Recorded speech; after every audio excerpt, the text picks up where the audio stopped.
Avis vascular centre మన దేశంలోనే the best varicose vein hospital. ఈ 2425 కారు ఫ్యాంటసీ అని సార్ మీకు? ఏం లేదండి, బిహెచ్ఎల్ శ్రీనివాస్ గారు కానీ నేను థియేటర్ చేసినప్పుడు నాకు ఒక ఒక ఒక సన్నిహితుడు, నాకంటే చాలా పెద్ద, నాకు గైడ్ లాగా ఉండేవాళ్ళు. మిరపకాయ సినిమా బిఫోర్ ఆయన కొత్త కారు కొనుక్కుంటే ఆయన పాత కారు నాకు అమ్మేశారు. దాని నెంబర్ 2425. సో అది ఉన్నప్పటి నుంచి అన్నీ అలాగా నేను ఆ కార్లో నరేషన్కి వెళ్ళినప్పుడు ఓకే అవ్వడం, ఆ కార్లో బయటికి వెళ్ళినప్పుడు సినిమాలు బ్లాక్ బాస్టర్ రిపోర్ట్ రావడం, ఇవన్నీ ఇప్పుడు మా ఫ్యాన్స్కి చెప్తే అన్న ఆ కార్ ఎక్కడ తీసుకొచ్చాయని అంటారేమో. సో అప్పటి నుంచి ఇంకా 2425 స్టార్ట్ అయింది. గబ్బర్ సింగ్లో కూడా నాకు తెలియకుండా మా కోడేటర్ బాబీ సార్ బండికి బైక్కి ఆ నెంబర్ వేసేసాడు. సినిమా ఇండస్ట్రీ హిట్ అవడంతో ఇంకా మా డైరెక్షన్ డిపార్ట్మెంట్ తీసుకున్న కాల్ అది, నాది కాదు. అదే చాలా సినిమాల్లో గమనించాను. ఉస్తాద్లో కూడా అదే ఉంటుంది. అవును సార్. ఇప్పుడు ఉస్తాద్ విషయానికి వస్తే మామూలుగా పవన్ కళ్యాణ్ గారి సినిమాలు అంటే ఆయనకున్న ఫ్యాంటసీ ప్రకారం లేకుంటే ఆయనకున్న ఇష్టం ప్రకారం తుపాకులు, రకరకాల గన్స్ కనిపించడం సర్వసాధారణం. ఉస్తాద్లో కొత్తగా యారో కనిపిస్తుంది. అవునండి, బాణం అనేది ఐ థింక్ నాకు తెలిసి అంటే దాన్ని ఏమంటారు, కథని సపోర్ట్ చేసే దీంట్లో అంటే ఒక ట్రైబల్ కుర్రాడు, చిన్నప్పటి నుంచి భగత్ సింగ్ యొక్క సిద్ధాంతాలని భావజాలని వంట పట్టుకొని ధైర్యంగా పెరిగిన కుర్రాడు. భగత్ సింగ్ అంటేనే కారణం ధైర్యం సార్. భగత్ సింగ్ అంటే మనకు గుర్తొచ్చే ధైర్యం. కరెక్ట్. సో ఆ క్యారెక్టర్ ఉస్తాద్ భగత్ సింగ్ క్యారెక్టర్ కాబట్టి, ట్రైబల్ కుర్రాడు కాబట్టి బాణంతో చిన్న లింక్ ఉంటుంది. ఏదో మామూలు కాస్ట్యూమ్లో పెట్టలేదు. అవును. ఒక కంటెంట్ పరంగా ఒక క్వశ్చన్. మామూలుగా గబ్బర్ సింగ్ తీసేటప్పుడు ఆయన పోలీస్ ఆఫీసర్గా చూపించారు. అప్పుడు కానీ power star, number 1 hero, okay. But police ఆఫీసర్గా చూపించారు, ఆడియన్స్ యాక్సెప్ట్ చేశారు, సూపర్ హిట్. కానీ ఒక డిప్యూటీ సీఎంని మళ్ళీ పోలీస్ ఆఫీసర్గా చూపించడం అనేది ఆ స్థాయిలో చూసేశారు పవన్ కళ్యాణ్ గారిని. ఇక్కడ మీరు అనొచ్చు రీలు అని చెప్పేసి. పవన్ కళ్యాణ్ గారు లాంటి హీరోని రీలు తేడా ఉండదు, ఆ ఆరా అలాగే కంటిన్యూ అవుతూ ఉంటుంది. సో ఆయన సీజ్ ద షిప్ అంటే 2 తెలుగు రాష్ట్రాలు వణిగిపోయినాయి. అలాంటి వ్యక్తి చేత మళ్ళీ పోలీసుగా ఏం చూపించబోతున్నారు, ఎలా చూపించబోతున్నారు, రియల్ లైఫ్లో ఇచ్చిన ఆ ఇంపాక్ట్ని ఎలా మ్యాచ్ చేయబోతున్నారు?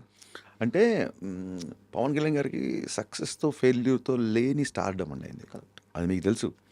డిప్యూటీ సింగర్ అయ్యారు కాబట్టి తీసుకోవాల్సిన కన్సర్న్స్ ఇందాక నేను చెప్పినట్టే తీసుకున్నాం తప్ప, సెట్లోకి వచ్చిన తర్వాత యాక్షన్ ఉన్నప్పుడు డిప్యూటీ సింగర్ యాక్ట్ చేయట్లేదు. సూపర్ స్టార్ దాని ఏమంటారు, స్టార్డమ్ ఉన్న ఒక power star Pawan Kalyan act చేస్తున్నారు అక్కడ. సో ఆయన ఒక నటుడిగా ఆయన ప్రస్థానం స్టార్ట్ అయింది కాబట్టి సెట్లోకి వచ్చినప్పుడు నటుడుగానే ఉంటారు. ఇంకా ఇప్పుడు మనం ఈ డైలాగ్ డిప్యూటీ సింగర్ చెప్తే బాగుంటుందా బాగోదా, లేకపోతే డిప్యూటీ సింగర్ జీన్స్ వేసుకోవచ్చా, డిప్యూటీ సింగర్ ఇలాగ టోపీ పెట్టుకోవచ్చా, ఇన్ని ఆలోచిస్తే సినిమా తీసుకెళ్ళాం. అండ్ బయట ఉన్న ఇమేజ్ని మ్యాచ్ చేయడం అనేది సినిమా అంటే ఆయనకు ఓన్లీ సినిమాలు నచ్చిన వాళ్ళు ఉంటారు. బయట ఆయనకి అశేషంగా సినిమాలకు సంబంధం లేకుండా ఆయన ప్రేమించే వ్యక్తులు ఉన్నారు, అంతే కదా. కరెక్ట్. ఓన్లీ ఆయన అభిమానించే వాళ్ళే అంటే ఆయన ఎప్పుడో పదవుల్లోకి వెళ్ళిపోయేవాళ్ళు. ఆయన కష్టపడి 10 సంవత్సరాలు స్ట్రగుల్ అయ్యి ప్రజల హృదయాలను గెలుచుకున్నారు కాబట్టి ఇంకా ఆ ఇమేజ్ని మళ్ళీ దాన్ని తీసుకొచ్చి సినిమాలో పెడదాం అండ్ ఇన్ఫ్యాక్ట్ ఆయన ఇష్టపడరు. నేను ఒక సన్నివేశం అనుకుంటా, ఒక ఆడియో ఫంక్షన్ చెప్పాను నేను. ఇప్పటన్కి వెళ్తున్నప్పుడు ఆయన టాప్లెస్ టాప్ వెహికల్ టాప్ మీద కూర్చొని వెళ్ళారు. అలాంటి సీన్ నాకు చాలా నచ్చింది. అది చేద్దాం అన్నప్పుడు కళ్యాణ్ గారు ఆయన చీవాట్లా అనలేం కానీ, హరీష్ అది ఒక ఎమోషనల్గా నేను తీసుకున్న ఒక డెసిషను, ఒక ఎమోషనల్గా నేను ఒక పర్పస్తో వెళ్ళిన పని అది. దాన్ని నువ్వు ఏదో కమర్షియలైజ్ చేసి సినిమాల్లో అది అది అది నా ఎమోషను, దాన్ని నువ్వు ఎంటర్టైన్మెంట్లో పెట్టడం ఒకసారి ఆలోచించు అన్నారు. అయితే పొలిటికల్గా ఇప్పుడు మీరు సీజ్ ద షిప్ అనే డైలాగ్ చాలా ఫేమస్ అయింది. అది పెట్టాలంటే 2 నిమిషాలు ఆలోచిస్తే సీన్ వస్తుంది. అవి ఆయన ఎంకరేజ్ చేయరు. పాలిటిక్స్ వేరు, సినిమాలు వేరు. ఆ రెండింటి మధ్య గీతని భగవద్గీత అంటారు చూసారా, మా టీజర్లో ఉంటూ అలా గీశారు ఆయన. ఈ పంచెస్ మొన్న అంటే ఒక 1 వీక్ బ్యాక్ కోనా వెంకట గారిని నేను ఇంటర్వ్యూ చేశాను సార్. అదే చైర్లో కూర్చున్నారు కోనా వెంకట గారు. ఆయన ఇంటర్వ్యూ మొత్తం మీద 3 సార్లు ప్రస్తావించారు మీ పేరు. పంచ్ లైన్లు, ఆ పంచ్ లైన్లు పవర్ఫుల్గా ప్యాలేటట్టు 1 లైనర్స్ రాయాలంటే హరీష్ తర్వాతే. ఇదే మాట 3 సార్లు అన్నారు ఆయన ఇంటర్వ్యూ మొత్తం మీద. అది టాలెంట్ అనొచ్చా, లేకుంటే అవలేలుగా మీకు అబ్బిన కళ అనొచ్చా, ఎలా చూడొచ్చు? ముందుగా ఆయన అన్నాడు కాబట్టి అది ఆయన అభిమానం అనొచ్చు. ఫస్ట్ ఆయన దగ్గర మేము పనిచేసాను కాబట్టి డెఫినెట్గా నేను గురూజీ అని పిలుస్తాను. సో తన శిష్యుడి గురించి తను గర్వంగా ఫీల్ అయిన సందర్భం నాకు చాలా ఆనందంగా ఉంది. చెప్పాను చిన్నప్పటి నుంచి పుస్తకాలన్నా అక్షరాన్ని నమ్ముకున్నాం, ఆస్తుల్ని కాదు. సార్ సో మేబీ అమ్మ అలా పలుకుతుంటుందేమో అంతే. రామయ్య వాస్తవయ్య సినిమాలో కూడా ఒక లిరిక్ ఉంటుంది, నిప్పుకైనా తుప్పు పడితే కడిగి పారి పండగ చేసుకో అని చెప్పేసి ఒక లైన్ ఉంటుంది. అవునండి. మీలో నాకు నచ్చేది అదే. Thank you sir. అంటే శ్రీమణి రాశాడు లైన్. మ్, మీరు ఇన్ని లిరిక్స్ గుర్తుపెట్టుకోవడం నిజంగా చాలా అభినందనీయం. చాలామంది అడుగుతుంటారు, ఈ రోజుల్లో లిరిక్స్ ఎవరు వింటారండి, సౌండ్స్ ఇంపార్టెంట్ అది ఇది అంటుంటారు. వాళ్ళందరికీ మా ఐ డ్రీమ్ యాంకర్ రాజా గారు ఒక ఒక మైల్ స్టోన్ అంటారా లేదా దాన్ని ఏమంటారు, ఒక టర్నింగ్ ఉదాహరణ. థ్యాంక్ యూ సో మచ్ అండి. భాష పట్ల, లిరిక్స్ పట్ల మీరు మీరు బ్లాక్ బస్టర్ అయిన సినిమా కాకుండా మీరు ఈ లిరిక్స్ కూడా గుర్తుపెట్టుకున్నారంటే నిజంగా అభినందనీయం. Thank you. సార్ పర్టికులర్గా నేను ఈ లైన్ ప్రస్తావించడానికి కారణం ఏంటంటే, మీరు మాట్లాడాల్సిన దగ్గర మాట్లాడతారు, పేలాల్సిన దగ్గర గన్నులాగా పేలుతారు. అలాగే క్షమాపణ చెప్పాల్సి వస్తే అంతే క్లీన్గా, అంతే నీట్గా క్షమాపణ చెప్తారు. నేను వేరే ఉద్దేశం కోసమో, వ్యూస్ కోసమో దీన్ని ప్రస్తావించట్లేదు.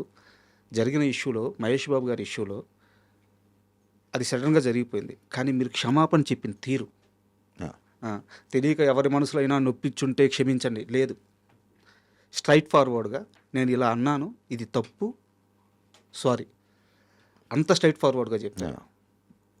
మహేష్ బాబు గారి ఫ్యాన్స్ కూడా చాలా తక్కువ సమయంలో దాన్ని చాలా బాగా రిసీవ్ చేసుకున్నారు.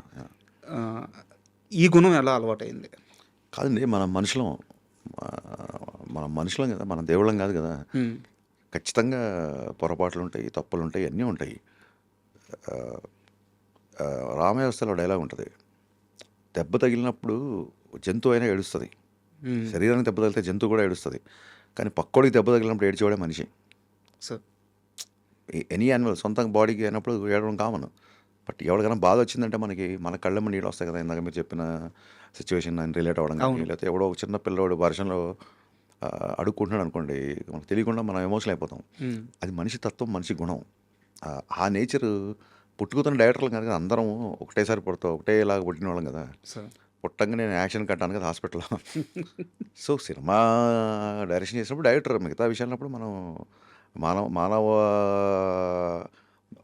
మనోభావాలు కానీ, ఉద్వేగాలు కానీ అవన్నిటిని రెస్పెక్ట్ చేయాలి డెఫినెట్గా. ఎవరు ఏ డైరెక్టర్ అలాగా పుసుకున కావాలని చెప్పి తెలియకుండా పెట్టినా, కామెంట్ పెట్టినా ఏ ఫ్యాన్స్కైనా కోపం వస్తుంది. సో పొరపాటు జరిగింది, అది మళ్ళీ చాలామంది కొంతమంది ఫేక్ ఏ అది ఇది అనుకున్నారు. కాదండి, అది పొరపాటున నేనే చెప్పానని. అంటే నేనేమనుకుంటానంటే, నా ఇంటెన్షన్ కరెక్ట్ కానప్పుడు, అంటే నా ఇంటెన్షన్ కరెక్ట్గా ఉన్నప్పుడు, నా ఇంటెన్షన్లో తప్పు లేనప్పుడు, నా ఉద్దేశం లేదా నా ఇంటెన్షన్ కరెక్ట్గా లేనప్పుడు మనకు భయం ఉంటుంది. నా ఇంటెన్షన్ కరెక్ట్ అయినప్పుడు, నా ఉద్దేశం అది కానప్పుడు సారీ చెప్పడానికి చాలా ధైర్యంగా ఉంటుంది. కరెక్ట్. నాకు సారీ చెప్పడానికి నేనేం గొప్ప ఉండో లేదా ఇంకా చాలా ఉత్తమం ఉండో అని చెప్పుకోవట్లేదు. ఆ ధైర్యం నాకు ఉంటుంది. ఈ విషయంలో మనది తప్పు జరిగింది అన్నప్పుడు మొహమాటం లేకుండా సారీ చెప్పడం కాదు, అవసరమైతే తలకాయ తీసి అవతల వాళ్ళ కాళ్ళ దగ్గర పెట్టడానికైనా రెడీ. ఎందుకంటే మన తప్పు మనం తెలుసుకున్నాను అని చెప్పే ఉద్దేశం, ప్లస్ నేను చేసింది మీకే కాదు నాకు నచ్చలేదు అని చెప్పే ఒక పద్ధతి అది బేసిక్గా. అది ఎందుకు చేసాం, పొరపాట్లు చేసాం, స్పీడ్లో చేసాం, ప్రెషర్లో చేసాం, అవన్నీ తర్వాత ఆ ఎక్స్ప్రెషన్ ఖచ్చితంగా ఇచ్చి తీరాలి. అకౌంటబిలిటీ నేను తీసుకుంటా. నేను అందుకే ఒకసారి రామవ్యవస్థ ఫ్లాప్ అయిన ఈవినింగ్, ఈ ఫ్లాప్ దిల్ రాజు గారు కానీ ఎన్టీఆర్ గారు నన్ను ఇన్ఫ్లుయెన్స్ చేయలేదు, నాకు వాళ్ళు నేను చెప్పింది కోఆపరేట్ చేశారు, this flop belongs to me అని చెప్పాను. ఇప్పుడు మిరపకాయలు, గబ్బర్ సింగ్లు, డీజేలు వచ్చినప్పుడు నావి అని, మిస్టర్ బచ్చన్లు, షాకులు వచ్చినప్పుడు నావి కాదు అని ఇంకోళ్ళకి తోసేస్తే దాన్ని ఏమంటారు, తల్లికి కానీ తండ్రికి కానీ అంగవైకల్యంతో పుట్టిన పెట్టి కూడా తన బిడ్డే. నేను డిజోన్ ఎలా చేసుకుంటాం మన సినిమాని? ఒక రిజల్ట్ తప్ప ఆ విషయంలో అన్నీ మనం ప్రేమించి చేసినాయి కదా. కరెక్ట్. ఒక రిజల్ట్ ఒకటే మనకు నచ్చలేదు, మిగతా అన్నీ మనకు నచ్చినాయి. అంత మాత్రం చేత సినిమాని డిజోన్ ఎలా చేసుకుంటాను నేను? సో పొగడ్తలు తీసుకున్నప్పుడు విమర్శలు తీసుకునే ధైర్యం, మెచ్యూరిటీ నాకు ఉంది అన్న ఫీలింగ్. మిస్టర్ బచ్చన్కి సంబంధించి, ఉస్తాద్ భగత్ సింగ్కి సంబంధించి ఒక చిన్న కన్వర్జేషన్ ఉంది సార్ నా దగ్గర. మిస్టర్ బచ్చన్ సినిమా రిలీజ్కి ముందు print and web press meet జరిగింది ప్రొడ్యూసర్ వాళ్ళ ఆఫీస్లో. అప్పుడు నేను మిమ్మల్ని క్వశ్చన్ అడిగాను, ఓకే సార్ మీరు చేంజెస్ చేశారు అని చెప్పి చెప్తున్నారు, కానీ ఫస్ట్ హాఫ్ వరకు హీరో క్యారెక్టరైజేషను అంటే మీరు చెప్పారు ఈ రైడ్ ఇదంతా సెకండ్ హాఫ్లోనే స్టార్ట్ అవుద్ది, ఫస్ట్ హాఫ్ అంతా చాలా ఎంగేజింగ్గా వెళ్ళొద్దు అని చెప్పారు.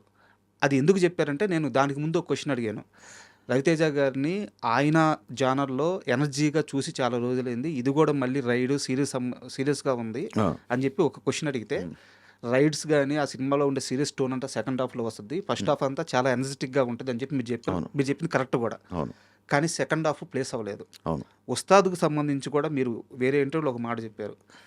పవన్ కళ్యాణ్ గారు పోలీస్ డ్రెస్ ఏసుకునేది సెకండ్ హాఫ్‌లోనే. ఫస్ట్ హాఫ్ అంతా వేరే టోన్‌లో, ఎనర్జీ టోన్‌లో ఫ్యాన్స్‌కి ఎలాగో అలా ఉంటదంట. ఉమ్, ఉమ్. ఈసారి కాన్ఫిడెంట్‌గా ఉన్నారా? సార్ అంటే మిస్టర్ బచ్చన్ రైటింగ్ సైడ్ చాలా second half disappointed. Hmm. And main second హాఫే. సినిమా ఫ్లాప్ అయినా సరే నాకు మిస్టర్ బచ్చన్ ఫస్ట్ హాఫ్ చాలా ఇష్టం. హ్మ్. సెకండ్ హాఫ్లో అనుకున్న స్థాయిలో రైటింగ్ రాలేదు. కుదరలేదు, కొన్ని కొన్నిసార్లు సీన్లు కూర్చోవు. ఆ, దీంట్లో పోలీస్ క్యారెక్టర్ మళ్ళీ ఏం చూస్తామని చాలామంది అడిగినప్పుడు చెప్పా, బాబు ఓన్లీ ఇంటర్వెల్ బిఫోరే మీకు పోలీస్ క్యారెక్టర్తో కనబడతారు, అప్పటి వరకు వేరే డ్రెస్సింగ్ వేరే స్టైల్ ఉంటుంది అని చెప్పాను. దానికి దీనికి ఎనర్జీకి సంబంధం లేదు బేసిక్గా. హ్మ్. నెక్స్ట్ ఏంటంటే లాస్ట్ సినిమా సెకండ్ హాఫ్ సరిగ్గా లేదు కదా అని చెప్పి ఈ సినిమా అంతా ఎలా వర్క్ చేసాం, ఈసారి అక్కడ సెకండ్ హాఫ్ అలా నేను పర్ఫార్మెన్స్ బద్దలైపోద్ది అని ప్రతిసారి క్యాంపెయిన్ చేస్తామంటే దాని ఉద్దేశం విలన్తో పంచ్ డైలాగ్లో ఫైట్లో అని కాదు. హ్మ్. ఆయన యొక్క చేసే ఇంటెన్స్ ఎమోషన్ సీన్స్ సెకండ్ హాఫ్లో ఎక్స్ట్రానరీగా ఉంటాయి.